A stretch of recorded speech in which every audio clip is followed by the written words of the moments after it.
Hi, welcome to my channel, or welcome back, maybe, hopefully. I'm Chris, and I really like movies. I've made a couple of videos about them now already, but I figured I'd go through my small but humble collection of Criterion Blu-rays, because I really enjoy watching these kind of videos, and maybe you do too, and that's why you're here as well. So grab a hot drink and listen to me yap about some films for roughly 20 minutes. I've got a cup of coffee here with me.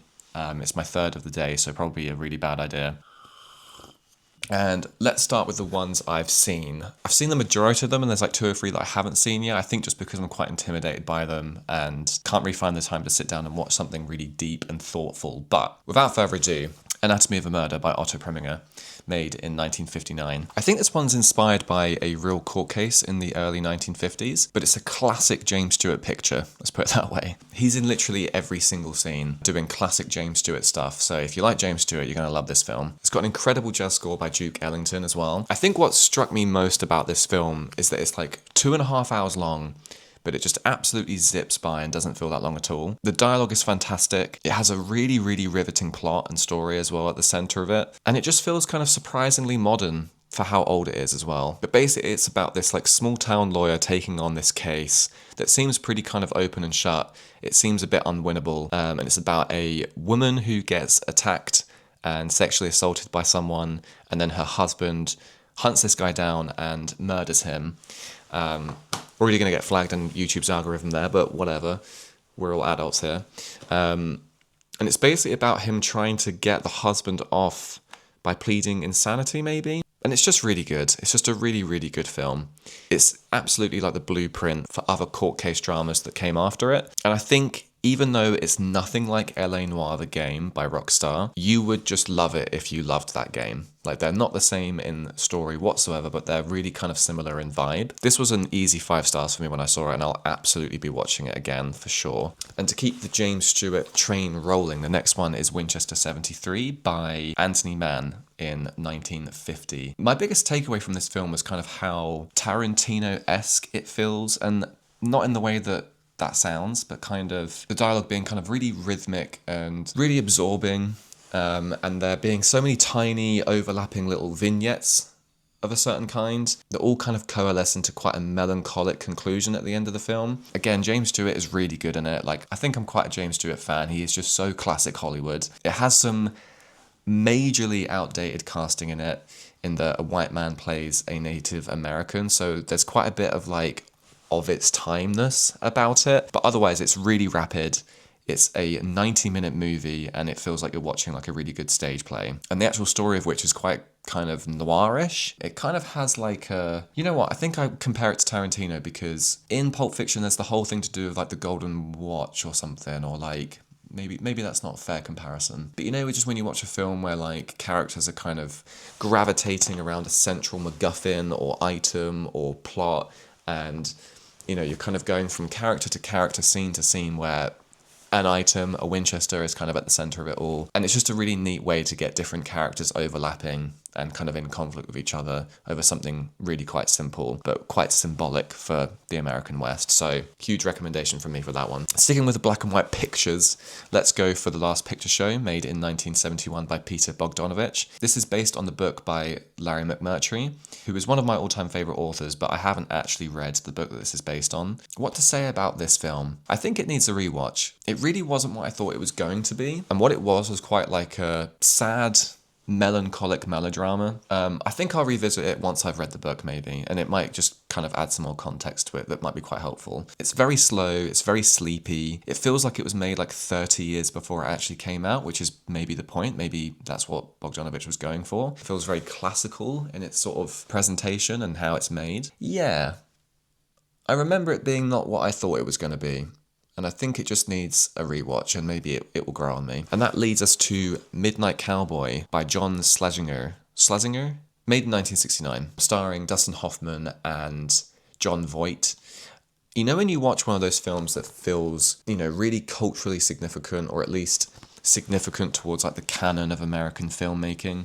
Every film that you watch made in the 70s feels really kind of culturally significant. I think people say that about things like Mean Streets, Easy Rider, Taxi Driver, The Graduate maybe, Badlands, which we'll get into in a minute. But this feels like one of those, in that it feels really rough and ready and spontaneous. It feels cheaply made as well. It feels like it's made on like a shoestring budget. And you do feel like the characters are just kind of walking around New York and engaging with real people, and it feels like it was made without a permit.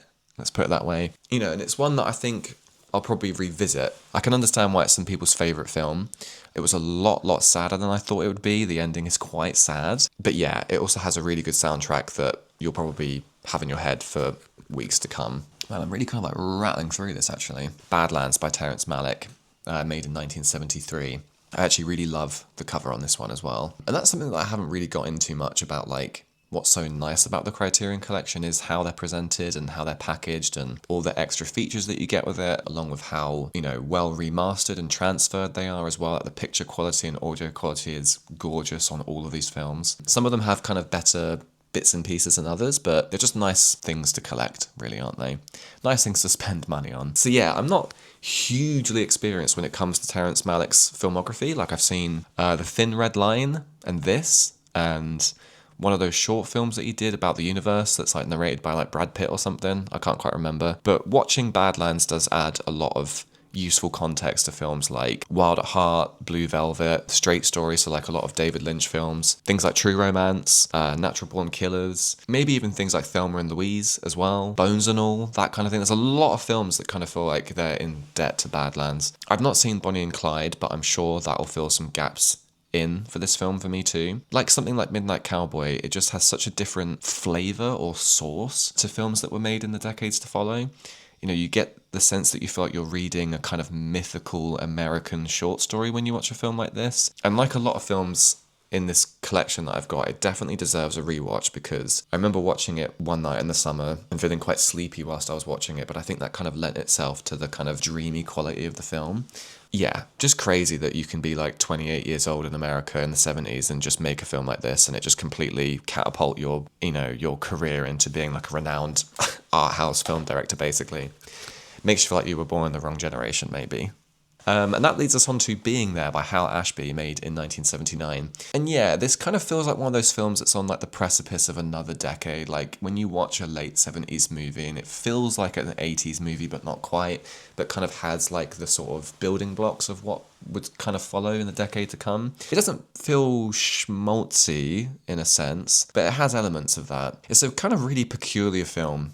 You know, it has a kind of Forrest Gump vibe to it, basically. It's just about like a character that just walks through life having things happen to him, and he has absolutely no bearing or interest in any of it, really. You know, Peter Sellers is really, really good in it as well. He's quite funny. It got like a few chuckles out of me. You know, the opening 20 minutes kind of has like a Beau is Afraid kind of vibe to it, in that like the depiction of like a modern city just feels so dystopic and horrible, kind of like the scene in Beau is Afraid where he has to kind of leave his apartment to get some water, I think it is, and everything just looks and sounds so terrifying. Yeah, I think with like every film that I've got in this collection, that there's an element of kind of like percolation that they kind of all need. I don't think I'm going to get them all on first try, or maybe even enjoy them, but I think maybe if I revisit this one in 5 or 10 years with a family member or something, it might really hit. But I remember coming away from it thinking, yeah, that was fine, you know?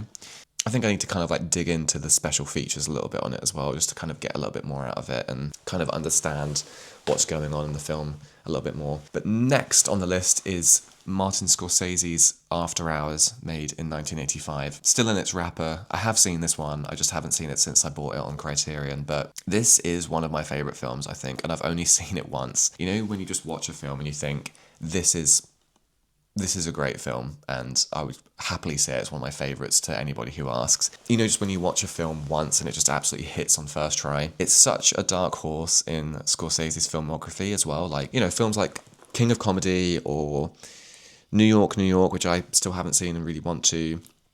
Or even a film like Silence, you know, these ones that just aren't the big gangster epics that he does, but are still perfectly amazing in their own right. It just feels so effortlessly made. It's nightmarish, it's kind of absurd and ridiculous, but also sadly relatable in some areas as well. Yeah, what a movie. I really need to rewatch this, and if you haven't seen it, I think out of everything I've got, this is the one I probably recommend the most. It's the kind of film that you watch and you think, this film can be my personality for the next 2 months, maybe.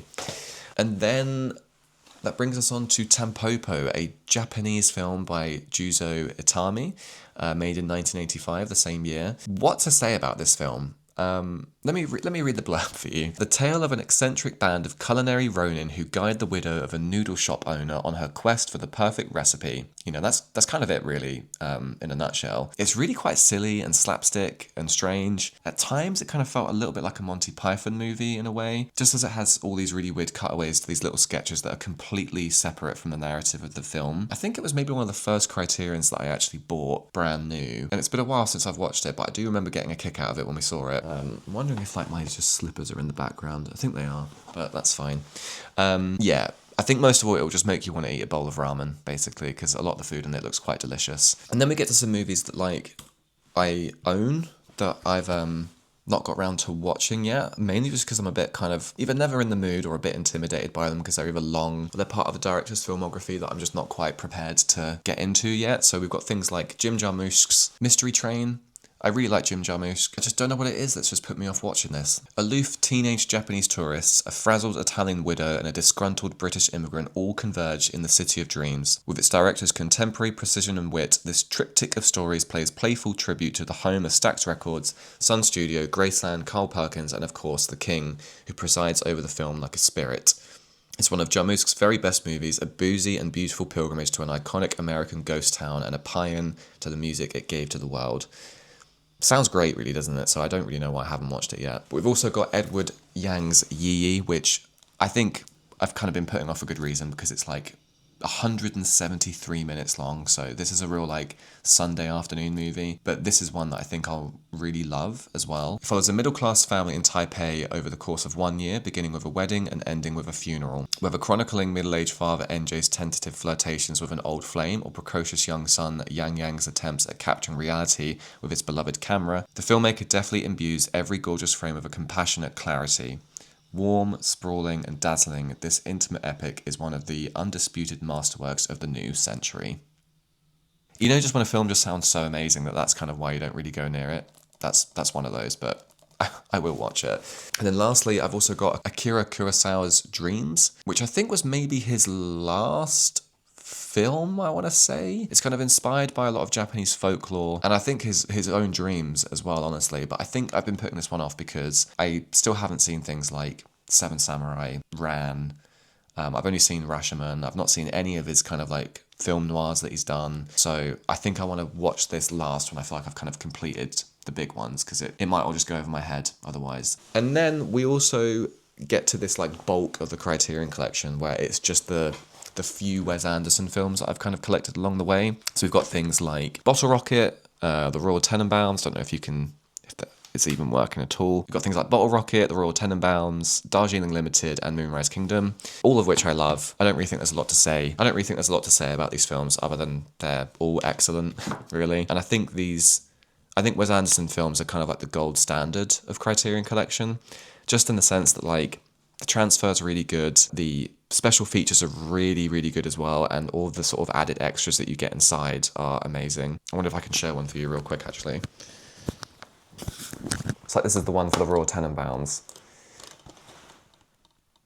And there's just like so many nice bits inside, nice little pull-outs and leaflets and, you know, added extras and essays that are written by Wes Anderson or, you know, whoever he's written the film with, and it's just really nice. In fact, actually, I think the best one is Moonrise Kingdom, which is frustratingly in this like cardboard case, but this one has, I think, a khaki scout booklet, which has loads of little like extra bits inside, so that's really nice. It has like drawings and badges and, you know, like scout badges and stuff like that.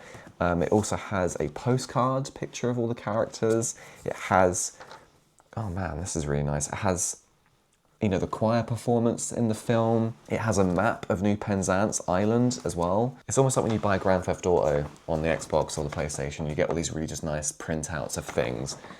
Things that just like, I won't do anything with, but it's just nice to know they're there. And it's just nice to know that it's money well spent on something like this, basically. Yeah, I think I could probably do an entire video just on like these films alone. But there's not really a lot to be said about Wes Anderson films that haven't already been said and sort of done to death, but you know, I'll probably continue to collect these ones and probably get something like Rushmore next. I don't know, maybe, what would be my next one? Maybe like Steve Zissou. I really like that one as well. The Life Aquatic. And then that leads us to our last two films. So yeah, on the topic of Wes Anderson, I've also got The Squid and the Whale by Noah Baumbach. I think this was actually produced by Wes Anderson as well, or maybe, I don't want to say co-written, produced by. It was produced by him, yeah. I feel like this film would make a really good like B-side or double feature to like an early Wes Anderson film, just because they kind of feel like they're cut from the same cloth. I really, really love this movie. I think this is like one of the dark horses in kind of like my list of favourite movies. I've only seen it like 2 or 3 times, but the writing and the performances in it are so good. It feels like there's such synergy going on with like the direction, the writing, the performances, the acting, the staging, the blocking, the setting. It all just feels perfect, basically. And it is a really good kind of precursor to things like Marriage Story that Noah Baumbach goes on to make. And just a lot of like Wes Anderson films in general as well. They kind of feel like this has a lot of that DNA in there. And, you know, like some other films I've mentioned, there's something about this film that feels like you're reading a contemporary American novel again. I read some of the corrections by Jonathan Franzen once. I don't know why I didn't finish it. And it just feels like it's kind of like of that same ilk in a way. It kind of reminds me of a lot of like David Foster Wallace as well in there. There's just a lot of stuff going on in this film for an 81-minute film as well. Nice kind of honest depiction of an upper middle class family in Brooklyn. You know, there's a lot to do with like masculinity, ego, family obviously, but more so in the ways that we kind of treat family rather than like the family unit as an idea, and just oftentimes how we treat each other so poorly. Yeah, it packs a lot into 81 minutes, this film, and I really want to watch it again, and I really strongly recommend it. And then finally that brings us to Punch Drunk Love by Paul Thomas Anderson, made in 2002. There's a lot to be said about this movie, and a lot has been said about this movie. I know Timothée Chalamet is a huge advocate of Adam Sandler's performance in it, as are the Safdie brothers, as is Paul Thomas Anderson in general as well, I think. I need to rewatch it. I've only seen it once, and it wasn't what I was expecting. But like most PTA films, I don't think I really get them on first try most of the time. I think only things like Boogie Nights and Magnolia really kind of did it for me on first shot, just because they're quite sprawling, fun epics. Whereas things like There'll Be Blood, Licorice Pizza, and even like Phantom Thread kind of took a couple of tries to get it. And even that said, I've only seen The Master once, but couldn't tell you anything about it. I need to rewatch it, basically. So, yeah. I think this is just another one of those, really. I think I was just sort of taken aback by how low stakes and small it was. It does feel like a small, independent film, but I'm sure a lot of you are probably a huge fan of this film. But yeah, maybe I'll rewatch it soon, because I think it's only like, again, 95 minutes. There's some good short movies in this list, I think, you know, that I will say.